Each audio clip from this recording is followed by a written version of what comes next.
7. 3 நாள் பயணமாக டெல்லி வந்துள்ள இலங்கை வெளியுறவுத்துறை அமைச்சர் மங்கள சமரவீரா பிரதமர் நரேந்திர மோடியை சந்தித்தார். இந்த சந்திப்பின் போது மீனவர்கள் பிரச்சினை குறித்து விவாதிக்கப்பட்டதாக கூறப்படுகிறது.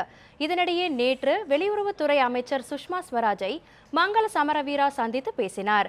இந்தியாவில் உள்ள இலங்கை அகதிகளை மீண்டும் இலங்கைக்கு அனுப்பி வைப்பது பற்றியும் தமிழக மீனவர்களின் படகுகளை மீட்பது குறித்தும் அப்போது ஆலோசிக்கப்பட்டதாக. இதனைத் தொடர்ந்து பிரதமர் நரேந்திர மோடியை இலங்கை வெளியுறவுத்துறை அமைச்சர் மங்கள சமரவீரா இன்று சந்தித்து பேச்சுவார்த்தை நடத்தினார்.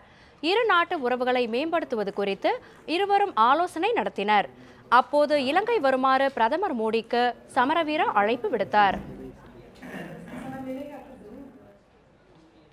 இந்தியா வந்துள்ள இலங்கை வெளியுறவுத்துறை அமைச்சர் மங்கள சமரவீரா டெல்லியில் பிரதமர் நரேந்திர மோடியை சந்தித்து பேசியுள்ளார். இது குறித்த கூடுதல் தகவல்களை தருகிறார் நமது டெல்லி செய்தியாளர் ஸ்டான்லி. இலங்கையில் புதிதாக பதவியேற்றுள்ள அரசின் வெளியுறவுத்துறை அமைச்சர் மங்கள சமரவீரா 3 நாள் பயணமாக இந்தியா வந்துள்ளார். அவர் இந்திய பிரதமர் நரேந்திர மோடியை அவரது இல்லத்தில் வைத்து சந்தித்தார். இதற்கு முன்பதாக நேற்றைய தினம் இந்திய வெளியுறவுத்துறை அமைச்சர் சுஷ்மா ஸ்வராஜுடன் உயர்மட்ட பேச்சுவார்த்தைகள் நடைபெற்றது.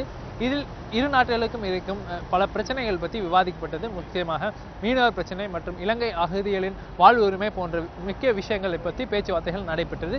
அதனைத் தொடர்ந்து இன்றைய தினம் சுமார் 12:30 மணி அளவில் மங்கள சமரவீரா இந்திய பிரதமர் நரேந்திர மோடியை அவரது இல்லத்தில் வைத்து சந்தித்தார்.